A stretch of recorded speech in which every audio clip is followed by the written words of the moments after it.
Hey everybody, welcome back to Sip&Talk. I'm Joe. And as always, I'm ready to dive into some seriously juicy info with you all today. It's like we're mixing up a knowledge cocktail here. Strong stuff, but oh, so smooth going down. And I'm Sunny, your friendly neighborhood fact checker. I'll make sure we get all the ingredients right. Speaking of mixing things up, you know it's always a good blend? Travel whiskey and discovering awesome new things. You have to check out our friend Mickey's YouTube channel, Mickey to Life. Yeah, Mickey's the best. He's always got something cool going on. We are live. Good morning, good afternoon, and good evening to Sip&Talkers everywhere. Grab your ale, settle in, because we are jumping straight into it today. I've got my glass ready, so cheers to that. Cheers. So I got to ask you a quick question to kick things off. How are you doing today, first of all? Oh, I'm doing great. Really good. Ready to get into this. Awesome. Okay, so have you ever had your smartphone force a system update on you overnight? Like, I'm talking about the kind where you hit that remind me later button for, 3 weeks straight, but eventually it just completely hijacks your device while you're asleep. Oh, absolutely. It is literally the most frustrating feeling in the world. Right. You wake up and all your shortcuts are totally gone. The whole layout is completely foreign and your favorite apps are just blocked. Yeah, you try to open like a messaging app you use every single day, and you just get this sterile little pop-up saying it's, blocked for compatibility. And the notification always claims it's for system security and optimization, but you are effectively locked out of your own routine on your own device. And that is exactly the kicker. It is your device, but someone else is basically pulling the strings in the background. I bring this up because that specific tech annoyance, that feeling of a forced update, is actually the perfect lens to understand the reality we are watching unfold right now. It really is a perfect analogy for what's happening. Because as of this week, mid-July 2026, Hong Kong is undergoing what I can really only describe as the largest, most sophisticated force system update in human history. That is a highly accurate way to frame it, honestly. When we look at the geopolitical data and just the ground reports, it really is a complete overwrite of an entire society's operating system. Yeah, and to understand the sheer scale of this, we really have to look at this inciting incident from just a few days ago, July 15th. Right, the book fair. Exactly. It was actually the opening day of the Hong Kong Book Fair. But the real story wasn't at the convention center at all. In the Mong and Prince Edward districts, National Security Police raided 2 independent bookstores. Yeah. One was called Greenfield Bookstore, and the other was a place called Have a Nice Day, which, by the way, this shop was actually founded by a group of former journalists who basically lost their jobs when the major pro-democracy papers were shut down a few years back. And those small spaces, they've become the final physical hubs for preserving local culture and just, collective memory. Exactly. It's where people go to get a coffee and just breathe. But the authorities didn't just give them a warning. They arrested 5 people, 2 men, 3 women, including the managers and the staff. Wow. And there is this defining image from this raid that has just exploded across social platforms in Taiwan and Hong Kong over the last few days. Oh, I saw this. Yeah. It's this female employee, reportedly named Mandy, being led out of the store by police. Her hands are cuffed behind her back, but she has her head held incredibly high.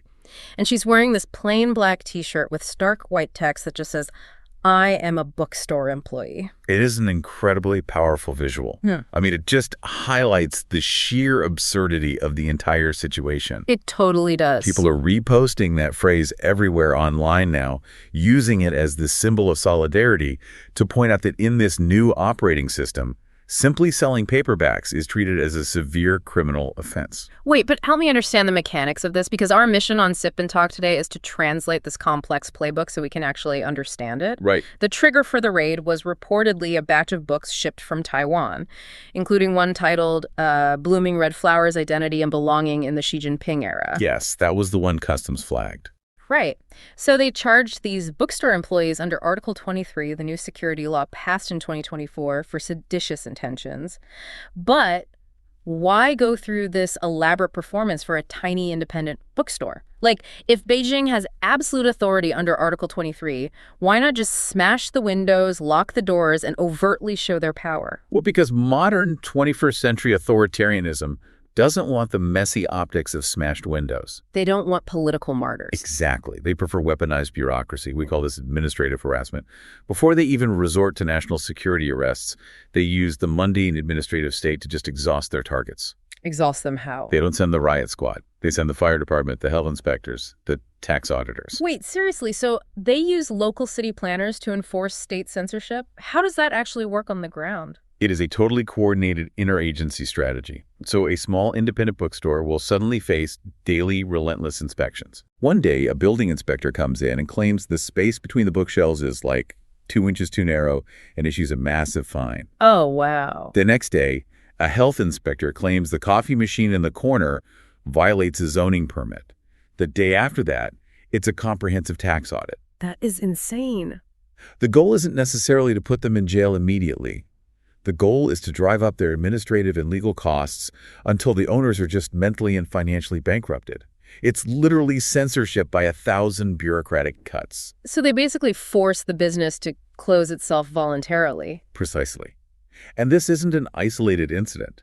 This July raid is the 4th major operation against independent bookstores just in 2026. Right, because there were others earlier this year. Yeah, we saw Book Punch targeted back in March, and 100 Bookstore hit in June. They are systematically hunting down any space that retains a backup of the old cultural software. Okay, let me try to translate this into an environment our listeners might recognize. Go for it. Imagine your own boss creates a vague new policy tomorrow.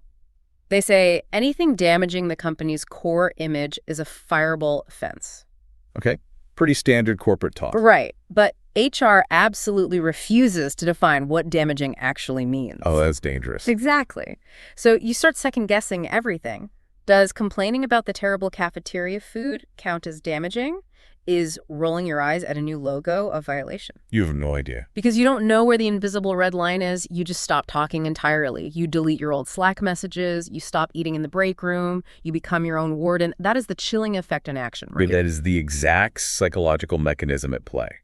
Ambiguity is the core feature of the system, not a bug. Not a bug. I like that. Article 23 carries up to 7 years in prison for seditious intentions, but the legal definition of sedition is intentionally murky. Right, because if they defined it... If the state drew a clear line, citizens would figure out how to walk right up to the edge of it safely. By keeping the line invisible, the state ensures that individuals over-censor themselves just to survive. Okay, but if they are effectively shutting down the physical spaces where this culture lives, what happens to the people who actually run them, like the middle class, the professionals, the journalists? Are they just sitting there in silence accepting these new rules? Not at all. And that brings us to the second phase of this system update, which is demographic engineering, or the Great Restructuring. The Great Restructuring. Yeah. Since this crackdown began, hundreds of thousands of local, democracy-leaning middle-class professionals have simply packed up and left. I remember reading about this, the BNO visas, right? Yes, the British National Overseas Visas. Right. A massive portion of the population used those lifeboats to relocate to the UK, while others moved to Canada or Australia. So it's a massive brain drain. Massive. We are talking about teachers, doctors, engineers, lawyers, the very people who built the city's civic infrastructure. But hold on, if you lose hundreds of thousands of your highly educated, innovative middle class, your economy should just crater. How is the city still functioning? How do the financial reports and GDP numbers still look relatively normal? Because the government aggressively moved to patch that demographic hole. To keep the machine running, they introduced policies like the Top Talent Pass scheme. Okay. This fast-tracked over 100,000 new elite professionals into the city to fill those specific vacancies. But here is the critical data point. Over 90% of these new arrivals are from mainland China. Oh, wow. Okay, let's put this in American corporate terms again, maybe like a Silicon Valley context. Sure. Imagine a highly innovative tech startup. It's famous for its rebellious culture, its wild ideas, its ability to challenge the status quo. Like early days of, Google or Apple. Exactly. But then management changes overnight, and suddenly there's a brutal culture clash. The founders, the original staff, the creative leads, they all quit in protest because they just refuse to work under the new regime. But to keep the lights on, the new management brings in an entirely brand new staff to replace them. And those new hires are technically brilliant. Right.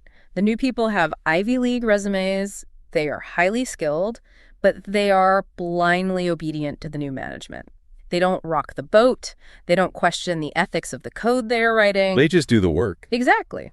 So the quarterly financial reports still look great, the company is still shipping product on time, but the rebellious, innovative soul of that original startup, it is completely dead. That analogy perfectly captures the structural change.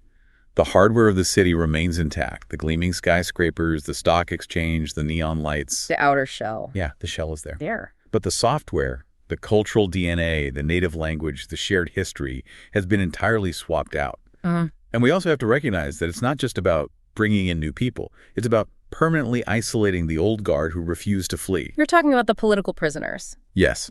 For example, in February 2026, Jimmy Lai, the 78-year-old media tycoon and really a towering figure of the old pro-democracy establishment, he was handed a 20-year sentence. Which is just devastating. I mean, he's 78 years old. That is a clear, undeniable signal to the world that the old operating system is permanently uninstalled. Exactly. The physical isolation of these legacy figures ensures that the new incoming demographic doesn't integrate with the old culture. The old culture is just erased from the public square entirely. Completely erased. But here's what I don't get. This specific type of bureaucratic, high-tech suppression is incredibly sophisticated. It didn't just come out of nowhere. I mean, they had to test this software somewhere first, right? They absolutely did. Hong Kong is simply the polished international rollout of a system update that was beta tested domestically for years. Where? If you want to understand the underlying mechanics of this assimilation, you have to look at what happened in Xinjiang and Tibet. What did those beta tests actually look like on the ground? I mean, we hear about it, but what are the mechanics? In Xinjiang, the state focused heavily on erasing geographical and historical memory. We have extensive data showing that over 630 villages in the region have had their names forcibly changed. 630 villages. Just renamed. Just renamed. Yeah. Names that held deep religious, historical, or cultural significance for the Uyghur population were systematically wiped from the maps. And replaced with what? Replaced with sterile, state-approved Mandarin names like Harmony Village or Unity District. Oh my gosh. So they just rename your hometown and pretend the old version never existed? It's like brand assimilation in the corporate world. How do you mean? It's when a massive conglomerate buys out a beloved, unique local brand. They secretly strip out the original recipe, they change the high-quality ingredients to cheap alternative, but they keep the classic logo on the box. They maintain the illusion of the original product for the tourists while completely gutting what actually made it special. That's a great way to look at it. You can visit Xinjiang today and watch a state-sanctioned, highly choreographed traditional dance performance for tourists, but the actual lived religious and cultural practices behind that dance are criminalized. It's basically a theme park version of their culture, like turning a Native American reservation into an East Disney theme park where everyone has to smile and sing patriotic songs. Precisely. And when we look at the Tibet beta test, the methodology shifts to focus on the next generation. Reports indicate that up to 78% of Tibetan children have been placed in state-run boarding schools. 78%. That's almost an entire generation removed from their families. Exactly. The explicit, documented goal of these boarding schools is to immerse the children entirely in Mandarin and state ideology, systematically erasing their native language, their religious practices, and their cultural ties from a very young age. To bring it back to our tech analogy, that is literally like a forced iOS update that permanently deletes your language settings and your religious apps, and then removes the App Store entirely so you can't even reinstall them. Yep. And then it locks your device to a mandatory state-approved wallpaper. You don't even have the administrative privileges to change your own background. And that is the crucial link.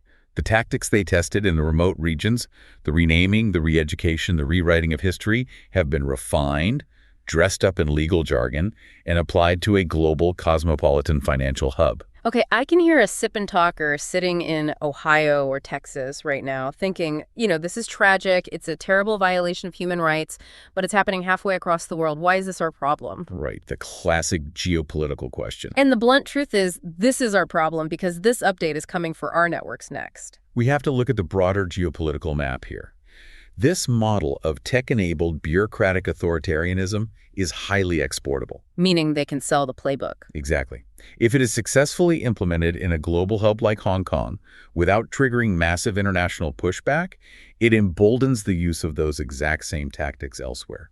And the immediate next target in this geopolitical chess game is Taiwan. Right.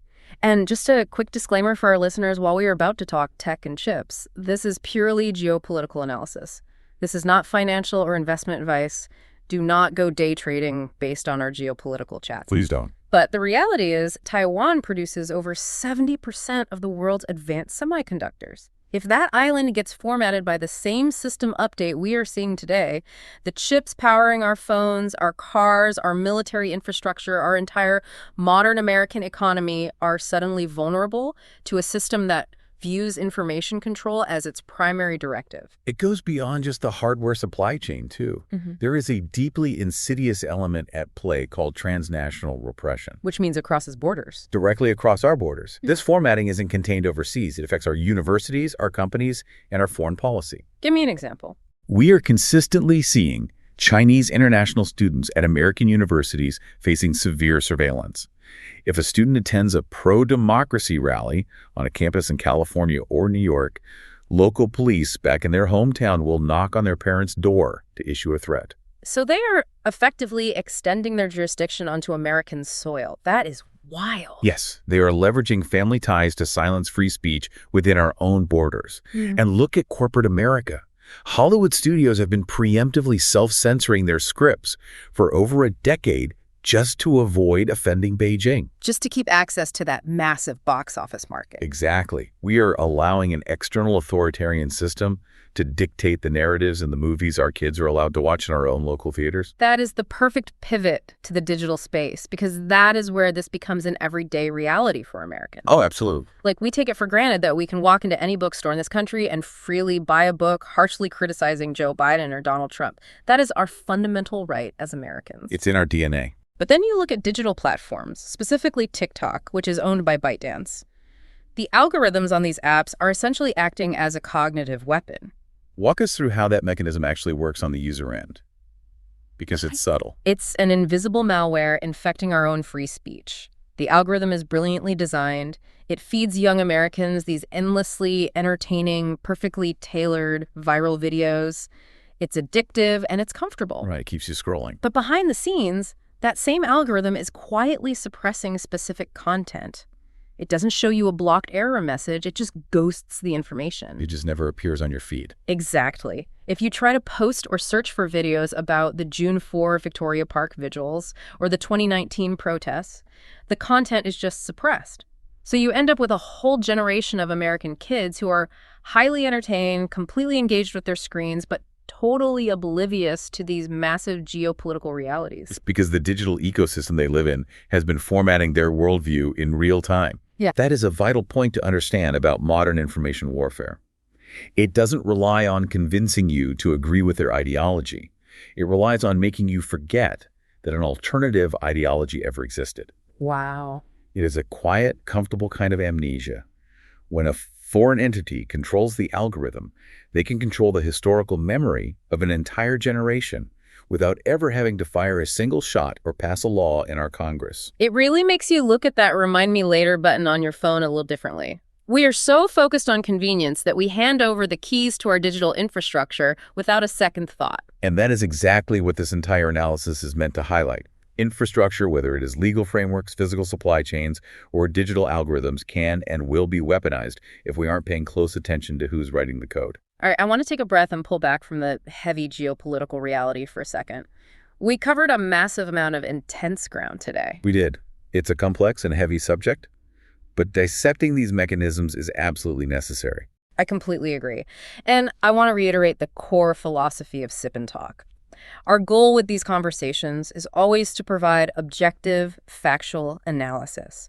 We are examining systems of governance, legal tactics, and tech policies. Right. This is never an attack on or criticism of any specific group of people, any culture, or any nation. Our mission is to encourage independent critical thinking for all of our listeners. We just want to give you the context so you can look at the daily news and understand the actual mechanics operating beneath the surface. That is exactly right. Knowledge is only truly valuable when you can actually apply it to understand the world around you. We want to empower you to spot these bureaucratic patterns and algorithmic shifts, whether they are happening on the other side of the globe or right here in our own digital backyards. So as we wrap up today's conversation, I want to leave everyone with a final, slightly chilling, but fascinating question to ponder. We've spent this whole time talking about this massive system update. But in a future where the physical streets and the digital networks are completely monitored and formatted by the state, how do individuals hide their original source code? Ooh, that's a good question. Right. How do people pass down the true, unedited history of a city to the next generation when the entire system is actively designed to overwrite it? That is the ultimate question of human resilience. How does truth survive an administrative wipe? It's something to deeply mull over. Definitely something to think about over your next glass of ale. Thank you so much for joining us for this geopolitical and tech breakdown. Don't forget to subscribe to the Sip&Talk podcast so you never miss a conversation. Hit that subscribe button. And before we go, a huge enthusiastic shout out to our old friend Mickey. You guys absolutely have to check out his YouTube channel, Mickey to Life, to see his latest awesome travel vlogs. Seriously, his production value is incredible. Go give him a subscribe. I second that. Highly recommend his channel. He's doing great work out there. All right, Sip and Talkers, keep your system secure, question your algorithms, and keep your minds open. See you next time. See you next time.